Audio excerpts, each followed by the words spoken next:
दोस्तों आज की जो मैं सत्य घटना सुनाने जा रहा हूँ त्योना मोना वीरू की कहानी है। दरअसल जो हमारे उत्तराखंड में है एक देवत्व रूप में यह पूजने हैं। तो देवत्व रूप में ये क्यों पूजन है और इनको देवत्व रूप में ऐसे क्यों पूजते हैं, मैं इसमें वो शंका भी रखूँगा। और जिन जिन के घर के इष्ट त्योना और ब्योना वीर हैं, आप उन सब की जयकारा नारा लगा के और मेरे कमेंट बॉक्स में अगर कहानी अच्छी लगी होगी तो लोगों के पास भी शेयर ज़रूर करना, क्योंकि आगे तक हमारे देवी देवताओं का जिगर जरूरी जाना चाहिए। क्योंकि अगर आप लोगों ने सुना होगा सैमजू के नाम साथ भी इनका नाम लिया जाता है त्योना मोना का, और एड़ी देवता के साथ भी इनका नाम लिया जाता है, और गोलजू के साथ भी कई स्थानों में इनका नाम लिया जाता है। तो ऐसे कई जगह और ऐसे कई स्थान हैं जहाँ पर त्योना मोना वीरू का नाम लिया जाता है। और आज मैं आप लोगों के समक्ष उनकी जन्म की कहानी और कैसे हुई, क्या हुई, क्यों देवत्व को प्राप्त हुए, सब इस कहानी में रखना चाहूँगा। हमेशा की तरह वीडियो में आगे बढ़ने से पहले मेरे चैनल का इंट्रो।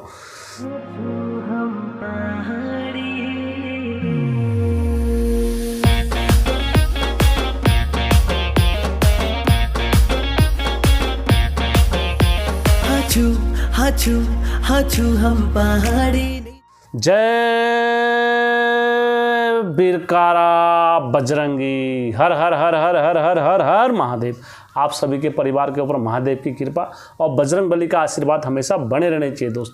दोस्तों आज की सत्य घटना में आगे बढ़ने से पहले मैं आप सबसे विनती करना चाहूँगा, रिक्वेस्ट करना चाहूँगा, गुजारिश करना चाहूँगा, यदि आपके पास भी कोई ऐसी सत्य घटना है कि जहाँ पर हमारे देवत्व को प्राप्त हुए हैं उत्तराखंड के देवी देवता, तो आप मेरे साथ साझा कर सकते हैं और मैं अवश्य ही आपकी कहानी को सत्य समझकर अपलोड करूँगा। दोस्तों आप कहानी किस माध्यम से भेजें आप कतई मत सोचें। आप मुझे व्हाट्सएप, टेलीग्राम, इंस्टाग्राम, मेल, किसी के माध्यम से भी आप मुझे भेज सकते हो, तो अवश्य हम वो कहानी अपलोड कर देंगे। आप मेरे डिस्क्रिप्शन में नीचे जाओगे तो आपको तीनों चीज़ों का लिंक दिखाई देगा।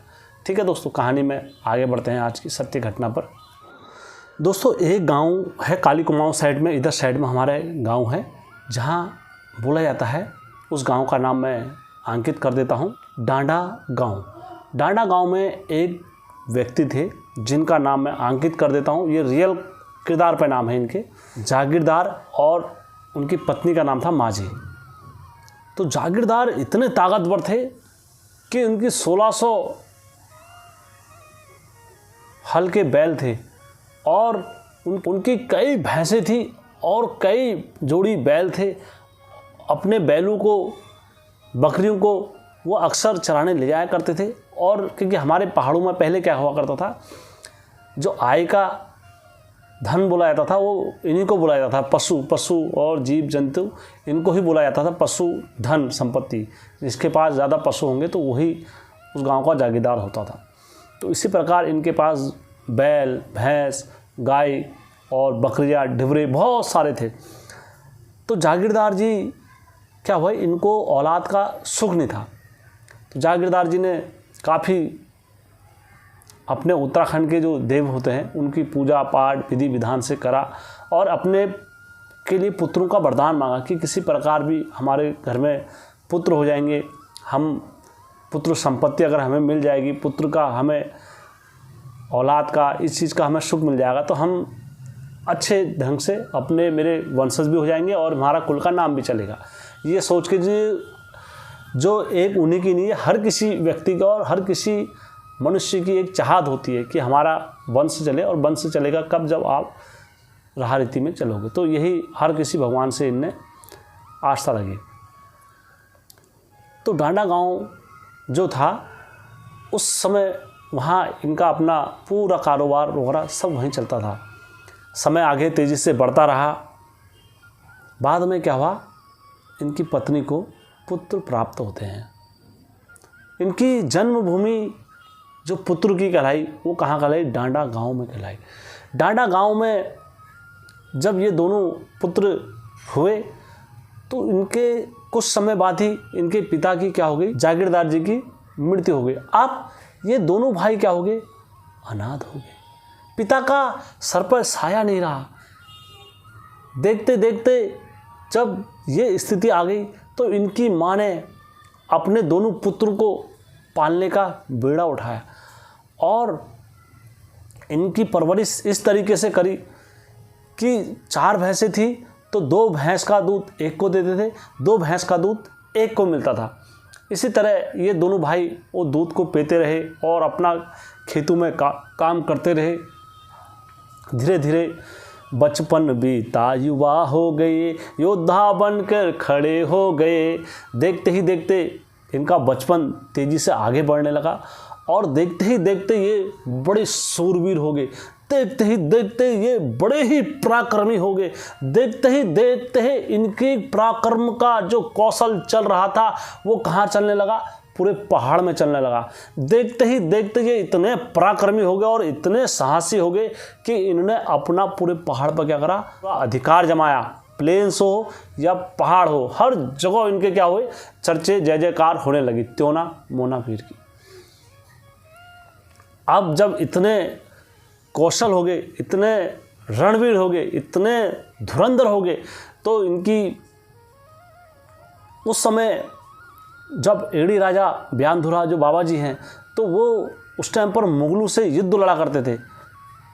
तो इनको त्योना मोना वीरू को एड़ी बाबा ने अपने साथ में बुलाया, काहे के लिए, युद्ध करने के लिए, कि तुम हमारे साथ में, हमारे साथ युद्ध करने के लिए आओ। तो त्योना मोना वीरू ने एड़ी बाबा के साथ में रह करके कितने मुगलों को परास्त किया दोस्तों, अनगिनत, और कितने मुगलों को साधा, कितनों को साधा इनने। तो एड़ी बाबा के साथ में कंधे से कंधे मिलाकर ये दोनों दो साथ में चले। फिर इनको वहाँ विद्या प्राप्त करी इनने, काहे की धनुष विद्या, और धनुष विद्या में ऐसे निपुण हुए कि ये अपने धनुष कौशल की विद्या से ये किसी को भी निशाना साधने में पूर्णतः सक्षम थे। और इनका देखते ही देखते पूरे उत्तराखंड में इनका नाम चला उस टाइम पर दोस्तों। प्लेन से क्या, भाबर क्या, इनकी कौशल और इनके पराक्रम की जो तारीफ करा करते थे उस टाइम पर हर कोई करा करते थे कि वाकई में अगर कोई ताकतवर है तो त्योना मोना वीर हैं। उसके बाद क्या हुआ दोस्तों, इनका पराक्रम का कौशल हर जगह चलता रहा। इनकी ताकत के शौहर और जो इनके योद्धा थी वो हर जगह चलते रहे। इन्होंने क्या करा, अपने होशो हवास में ये जंगल जाते थे, जंगली हाथियों को अपने कब्जे में करके और अपनी मुट्ठी में करके उनको साथ कर लेकर आते थे। शेरों को, कई शेरों को ये मार गिराते थे। इनके आगे शेर वगैरह कोई कुछ नहीं आता था, क्योंकि ये हवा में पलक झपकते ही दोनों भाई त्योना मोना क्या करते थे, वो शेर का खात्मा कर देते थे। ऐसे ही इनका चलता रहा पराक्रम के कौशल, और इनकी विद्याएं हर जगह प्रसिद्ध हो गई। 100 हल्के इनने क्या करे, बैल पाले। बैल पालने के बाद दोनों भाई ने क्या करी, खेती करी, और इतनी भरपूर खेती करी, अनाज कमाया, और अपने के लिए पहाड़ों में खाने पीने की हर तरह की वो सुविधा इन्होंने अपनी माँ को क्या दी। जब ये दोनों भाई खेतों में चले आते थे तो इनकी माँ क्या रहा करती थी, घर पर अकेली रहा करती थी। अकेली रहने के बाद माँ अक्सर सोचा करती थी कि यार अब मैं बुढ़िया हो गई हूँ, मेरे बच्चों के लिए इनकी पत्नियां आने चाहिए, और घर का थोड़ा कारोबार, हमारा भी परिवार बढ़े, क्योंकि जिस हिसाब से बच्चे बढ़ते हैं, जिस हिसाब से उज्जवल होते हैं, तो माता और पिता की चिंता भी अपने बच्चों के प्रति बढ़ जाती है। तो उसी प्रकार इनकी माता ने चिंता करी, यार मेरे बच्चों का विवाह हो जाएगा, कोई मेरे बच्चों से शादी करेगा, इस टाइप से इनकी माता ने चिंता करी। तो शाम को त्योना और ब्योना दोनों वीर आते हैं, तो इनकी माता कहती है, पुत्र तुम विवाह करके लाओ और एक अच्छी सुंदर लड़की से शादी करके लेकर आओ, और हम अब क्या करेंगे, घर में 2 बहू सास लेंगे। लेकिन त्योना मोना वीर ने कहा, नहीं माता, हम जोगित तो रहेंगे, हम जोगी को प्राप्त करेंगे, हम जोगी कहलाएंगे हर हमेशा, हम नहीं करेंगे शादी। इनकी माँ ने कहा, अगर तुम शादी नहीं करके लाओगे तो मैं क्या करूँगी, जहर खा लूँगी, और जहर खा लूँगी मैं देवत्व को प्राप्त हो, फिर तुम करते रहना ऐसी अपनी मनगर्जी और अपनी ये आवारागर्दी तुम करते रहना। तब त्योना मोना वीर दोनों लाचार रहते, कहते हैं, माँ अगर तुम चले जाओगे तो हमारा कौन है तुम्हारे अलावा, हमारी कौन सुनेगा। माँ ये हमारे लिए बड़ा धर्म संकट है, हम अपने बाल स्वयं कैसे काटे, क्योंकि ना हमारे पिताजी है, ना हमारे ऊपर कोई है, और हम अपनी शादी की बात करने हम अक्सर कहाँ जाएं। हमारे पिताजी होते या कोई होता रिश्तेदार तो वो हमारे शादी की बात करने जाते, और तो हम शादी खूब धूमधाम से करते। लेकिन माँ हमारे लिए लड़की कहाँ देगा, हमको कौन लड़की देगा, किस लिए देगा, हम तो बिल्कुल एक तरीके से अनादि है माता। तब इनकी माता कहती नहीं नहीं ऐसा नहीं है पुत्रो, तुम जाओ। तो ये अपनी माँ से क्या करते हैं, जैसे हम भगवानों की लीला में बोलते हैं संवाद और तर्क वितर्क और या बोलो शास्त्रकार, इस टाइप से इनके माता के और पुत्रों के बीच में अक्सर चलता है। तो माता इनकी कहती है पुत्र तुम त्योना ब्योना, बेटा तुम पूरब दिशा जाओ और सूरज जैसी बहू को घर लेके आओ। तब बोलते हैं त्योना, पूरब दिशा में माता लड़कियां ठीक नहीं है, पूरब दिशा की लड़कियां थोड़ा लंगड़ा के थोड़ा डहला के इस टाइप से चलती हैं माता।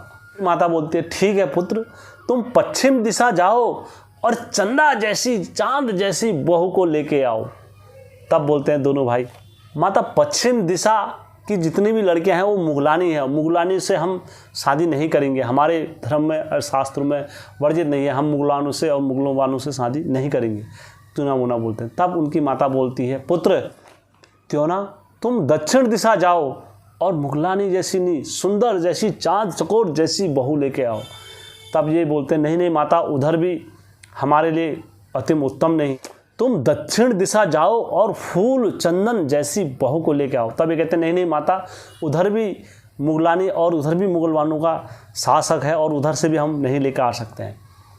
तब इनकी माता बोलती है अब तुम उत्तर दिशा जाओ और उत्तर दिशा में तुम्हारे मामू रहते हैं, मामू के पास जाओ, तुम्हारे मामू तुम्हारे साथ लड़की देखने में अवश्य सहायता करेंगे और वहाँ जाकर तुम अपने के लिए एक सुंदर चाँद जैसी बहू को लेके आओ। तब दोनों तो फंस जाते हैं, कहते हैं अब तो मामू के घर जाना ही पड़ेगा, मामू के घर जाएंगे और वहाँ से हम क्या करेंगे, अपने के लिए लड़की देख के आएंगे। तब ये दोनों दो कहाँ जाते हैं, उत्तर दिशा दोनों दो भाई पधारते हैं, त्योना के लिए लड़की देखने के लिए जाते हैं। तो इनके मामू इनके लिए लड़की देखने जाते हैं, वहाँ दोनों माँ भांजे तीनों लड़की देखने जाते हैं त्योना ब्योना के लिए। तो ये देख के लड़की को बड़ा ही अति प्रसन्न होते हैं, कहते हैं वाह क्या सुंदर लड़की है। तब इन दोनों का जो लड़की का नाम होता है उनका नाम भी मैं रख देता हूँ। जो लड़की का नाम था गिरी कनकी था। तो गिरी कनकी लड़की के साथ क्या होता है, त्योना का विवाह। जब इनको लड़की वहाँ पर दिखाते हैं तो ये पंडित जी के पास जाते हैं, पंडित जी के पास जाते हैं। और पंडित जी के बाद जैसे हमारा कोई भी शादी विवाह वगैरह कुछ भी होता है तो पंडित जी के साथ क्या होता है, पातला जुड़ाया जाता है।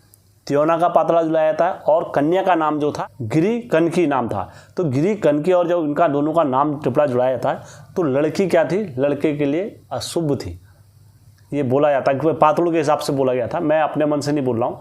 तो पंडित जी ने क्या करा, अपने चंद पैसों के लिए क्या करा, पातले थोड़ा ऊपर नीचे करके और ये करके उन्होंने कहा भैया बहुत बड़ा जोड़ा हो रहा है और सुंदर जोड़ा हो रहा है, क्या सत्युग में हुआ था, क्या ये युग में हो रहा है, इतना सुंदर जोड़ा मैंने आज तक नहीं देखा है, आप ये विवाह तुरंत करिए, कहीं ग्रह और नक्षत्र बदल ना जाए। तो कहते हैं ठीक है भाई। तो उनने क्या करा, उनके मामा जी ने अपने त्योना का विवाह करना उचित समझा। जब त्योना का विवाह होता है दोस्तों, जब बारात आती है वहाँ से, तो 1600 घोड़े, अश्व, हाथी और इसमें जब पूरी तरह से बारात आती है तो समझ लो दोस्तों इससे कुमाऊँ के पूरा खुशी का माहौल बनाया जा रहा था। क्योंकि त्योना मोना भाई जो थे अपना आप में ही एक ताकतवर शख्स थे और अपने पहाड़ों के लिए, अपनी देवभूमि के लिए प्राण देने के लिए सक्षम रहते थे। बारात आने के बाद इनके घर में खूब बारातों का आदर संस्कार और विधिवत नियम से शादी वगैरह सब होती है। तो लास्ट में लड़की को विदा भी कर देते हैं उसी नियम से। जब विदा करते हैं लड़की को, विदा करने के बाद बारात अपने कहाँ ले आते हैं, वहीं दोबारा अपने स्थान पर ले जाते हैं। जब अपने स्थान पर बारात लेके जाते हैं तो जैसे हमारे वहाँ क्या होता है, जब लड़की के साथ कैसे जाते थे, आज के टाइम में भी जाते हैं, तो आज के समय में एक भाई जाता है लड़की का कि वहाँ देखने के लिए दुल्हन के साथ। तो उसी तरह से हमारी पहाड़ों की रीत है। तो लड़की के साथ कितने लोग आए थे, टोटल 12 लोग आए थे कि आप बहन का घर देख के आएंगे, क्या होगा क्या नहीं होगा। जब ये घर आते हैं तो अपने घर में इनका आदर संस्कार वगैरह सब होता है। तो जब आदर संस्कार वगैरह इनके घर में होता है तो अपने हर कोई बरातियों से पूछता है कि आप क्या खाओगे, शाम को क्या खाओगे, क्या नहीं खाओगे, क्या नहीं खाओगे। तो इनसे पूछा बरातियों से, जब उन्होंने लड़की वालों से पूछा कि क्या होगे उनके भाइयों से, तो उनके भाई ने कहा हमारे लिए 12 सिंगा पकड़ के लेकर आओ तुम, और 12 सिंगा पकड़ के लेकर आओ और बहुत बढ़िया तरीके से बनाएंगे और हम वो खाएंगे। तो त्योना मुना भाई जो थे कहते हैं ठीक है, हम आपके लिए बारहसिंगा पकड़ के लेके आते हैं। तो त्योना मुना भाई जो वीर थे वो अपना धनुष बाण और अपनी तलवार कृपाण वगैरह पकड़ते हैं। तो ये कहाँ चले जाते हैं, जंगल में चले जाते हैं। एक रात इनको पूरा बारहसिंगा को ढूंढने के लिए लग जाती है। तो इन्हें जंगल में कुछ खाया भी नहीं पिया भी नहीं, ऐसी जंगल में ये ढूंढते रहे, इनको बारहसिंगा नहीं मिला। तो त्योना क्या हुआ, त्योना एक खाई के रात का समय हो गया था, संध्या के समय। तो त्योना उत्तर दिशा से आए, ये पश्चिम दिशा से आए। तो उत्तर दिशा से जा रहे थे तो नीचे क्या थी, खाई थी। तो रात के अंधेरे में इन्हें खाई दिखाई नहीं दी। तो इन्होंने सोचा कि बारहसिंगा इधर को पड़पड़ कर रहा है, तो ये उधर को खाई में को जाने लगे। तो इनका पाँव रपट गया अलग से खाई में। तो पाँव रपटा। तो हमारे पहाड़ों में ऐसी कई मौतें हुई हैं, रपटने गिरने, पेड़ों से ये गिर जाते, छत से गिर जाते थे। तो उसी प्रकार से क्या हुआ, इनको खाई से नीचे गिर गए, और खाई से नीचे गिर गए तो इनके पाँव दोनों टूट गए त्योना के। जब पाँव टूट गए तो इन्होंने अपने भाई को आवाज़ लगाई, भैया बौना। दोनों भाई में इतना प्रेम था कि इन्होंने अपने भाई को दिल से आवाज़ लगाई, और तुरंत इनकी आवाज़ कहाँ पहुँच गई, ब्योना के पास पहुँच गई। जैसे ब्योना के पास पहुँची तो ब्योना भाई वहाँ लौट जाते हैं, और ये अपने भाई को उस अवस्था में देखते हैं तो ये रोते हैं। जब समझ लो कि जैसे लक्ष्मण को शक्ति लगी हो और राम रो रहे हो, जैसे हनुमान पर्वत लेके आ रहे हो और रास्ते में से भरत ने तीर मार दिया हो, उसी तरह से वियोग में इतना तड़प रहे थे। इन्हें रोते अपने भाई को पूरा लहूलुहान कर दिया त्योना ने। इस तरीके से अश्रु हुए कि भाई के अश्रु को देखते देखते त्योना ने बोला, नहीं भैया आप मत रो, मैं तेरे घर में पक्षी बन के आऊँगा दोबारा, और जब भी मैं पक्षी बन के आऊँगा तो तू मुझे पहचान लेना। मैं तेरे खेतों में आऊँगा, तेरे घर में आऊँगा, सब जगह आऊँगा, तू निराश मत हो, तेरा भाई तेरे को छोड़ के नहीं जाएगा। तो बौना कहता, भैया तुम जा रहे हो, मुझे बहुत ही निर्दय हो रहा है, मेरे मन में बहुत ही क्लेश हो रहा है, भैया मैं तुम्हें छोड़ के नहीं जा सकता। तो मरे मन से और दबे मन से त्योना ने क्या करे, अपने प्राण त्याग दिए। जब उनके प्राण त्यागे तो उनने खूब रोए, खूब वो करा। उसके बाद अभी दुल्हन को 24 घंटे भी नहीं हुए थे दुल्हन घर में आए हुए, यहाँ क्या होगी, त्योना के प्राण चले गए। उसके बाद क्या हुआ, ये घर में गए। घर में जाने के बाद फिर इन्होंने अपने भाई का अंतिम संस्कार वगैरह सब करा। फिर लड़की तो वहीं रही, लेकिन जो साथ में बरेती लोग आए थे वो सब वापस चले गए। वापस जाने के बाद बड़ा उस घर में ऐसा रहा, बिल्कुल माहौल सुनसान रहा। जिस घर में मौत हो जाती है तो उस घर का माहौल क्या हो सकता है वो आप लोग सब बेहतर तरीके से जान सकते हो। समय बीता, 3-4 दिन हुए तो खेतों में हल बहाने का समय भी आ गया था। तो इनके भाई ने 100 जोड़ी बैल जुड़वाए, अपने घरों में सबसे बुलाया इधर उधर। तो वहाँ पर क्या हुआ, हल बुलाए तो इनने खेत जोतने लगे। तो इनका भाई बोला था त्योना ने कि मैं पक्षी बनकर आऊँगा। तो वो पक्षी बनकर वहाँ खेतों में आने लगा, और बैलों के पीछे पीछे कभी आगे, कभी उस डाल पर, कभी उस डाल पर, ऐसे कभी बैल के ऊपर जाना, कभी इस तरीके से ये बराबर खेत में लगे हुए थे त्योना। तो इतने में ही एक बैल वाले को गुस्सा आया, तो उनने क्या करा, एक डेली से निशाना मारा इनके टाक करके, तो ये क्या हो गए, वहीं मर गए। जब ये मर जाते हैं तो इनको भाई को, बौना को देख के बड़ा ही रोना आता, ये क्या हो गया हमसे, महापाप हो गया, ये हमारा भाई दूसरे रूप में आने के बाद भी मर गया और हम अभी तक क्या हैं, जीवित ही हैं। तब इनका भाई त्योना पूरे लकड़ी लेके आते हैं, इकट्ठा करते हैं लकड़ी, और लकड़ी इकट्ठा करने के बाद वहाँ चिता जलाते हैं, चिता लगाते हैं। चिता लगाने के बाद चिड़िया की लगाते हैं, और उसी चिता में अपना घुस जाते हैं। और इनकी माताएं और इनकी भाभी, इनने कहा हमने भी नहीं जीना है, हम भी क्या करेंगे, हम भी देवत्व को प्राप्त होंगे, हम भी अब नहीं जीना चाहते हैं। तो इनके घोड़े, इनकी चिड़िया और ये जितने सब लोग थे घर के फैमिली मेंबर, माता लेके, मापा भाई वगैरह सब क्या हो गए, डांडा गांव में जलकर उसी चिता में अपना शरीर इनने त्याग दिया। अपने सबने अपने अपने प्राण त्यागे। तो दोस्तों इस तरीके से त्योना मुना दोनों भाइयों का लीला समाप्त होती है। और ये फिर उसके बाद धीरे धीरे क्या हुए, देवत्व रूप में प्राप्त हुए। फिर ये उत्तराखंड में देवत्व रूप में आज पूजे जाते हैं। इसी तरीके की जैसे हरहुई जी ने अपने चिता स्वयं लगाई थी, आज वो भी देवत्व रूप में पूजे जाते हैं। त्योना मोना बीरू ने भी अपनी चिता स्वयं लगाई थी, तो ये भी देवत्व को प्राप्त हुए थे।